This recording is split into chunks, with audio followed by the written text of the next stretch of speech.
12th class board exam का एक और इम्पोर्टेंट टॉपिक जो कि है electric field intensity due to a charge sheet. So इसमें हमें एग्जाम में या तो डेरिवेशन आएगा या तो इसका न्यूमेरिकल आएगा। ये गॉसेस थ्योरम की एप्लीकेशन है, जैसे कि मैंने आपको पहली एप्लीकेशन ऑलरेडी इससे पहले वीडियो में करा चुका हूँ। तो अब इसे देखते हैं। तो इसमें हम क्या करते हैं, एक चार्ज शीट लेते हैं, पॉजिटिवली चार्ज शीट है, उसके चारों ओर एक सिलेंड्रिकल गॉसियन सरफेस ले लेंगे। ठीक है, इस सिलेंड्रिकल गॉसियन सरफेस को हम 3 पार्ट्स में डिवाइड कर देंगे।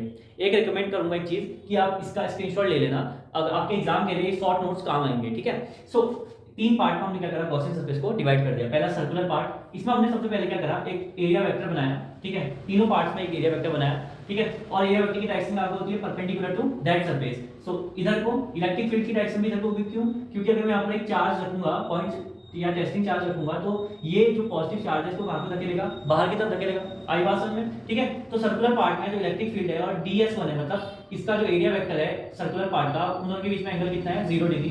कर्व सरफेस में ये दोनों एक दूसरे के क्या है, परपेंडिकुलर है, तो एंगल कितना बना, 90 डिग्री। और सर्कुलर पार्ट में ये दोनों एक दूसरे के क्या है, पैरेलल है, तो एंगल कितना बना, 0 डिग्री। ठीक है, तो अगर मुझे इस सरफेस के थ्रू कंप्लीट फ्लक्स निकालना है तो कैसे निकालूंगा, total flux is equal to flux due to circular part φ1, flux due to curve surface part φ2, flux due to circular part φ3। Clear है? अब क्या, जो टोटल फ्लक्स होगा उसकी डेफिनेशन आप जानते हो क्या, integration E ds cos theta होती है।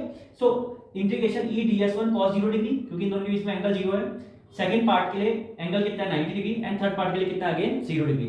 सो 90 डिग्री वाला तो कैंसिल हो जाएगा, क्योंकि cos 90 कितना होता है, 0।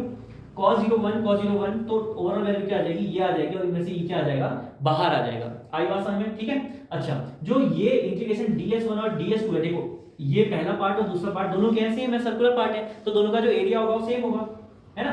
अच्छा, अब एक चीज मैं इसमें आपको पहले समझा दूं कि इससे पहले वाली वीडियो में मैंने आपको बताया था लीनियर चार्ज डेंसिटी, वैसे ही इसके लिए निकाली जाती है सरफेस चार्ज डेंसिटी। मतलब कि मान लीजिए ये मेरा हाथ है, इसका इतना सरफेस है, इसमें सब पॉजिटिव चार्ज है, तो इसके 1 मीटर स्क्वायर में कितना चार्ज है, पर मीटर स्क्वायर में कितना चार्ज है, वो क्या होगा, इसका सरफेस चार्ज डेंसिटी होगा। आई बात समझ में? तो मैंने क्या किया, इंटीग्रेशन ds1 और इंटीग्रेशन ds3 को a मान लिया, इंटीग्रेशन ds1 इंटीग्रेशन ds3 की जगह मैंने a लिख दिया, तो क्या बना, ea plus ea which became 2ea। आई बात समझ में? ठीक है, अच्छा, तो e की वैल्यू क्या आई, a अपॉन में चले गया। अभी मैंने बताया इसे बोलते हैं सरफेस चार्ज डेंसिटी, कि q अपॉन a का फॉर्मूला क्या बन गया, सिग्मा।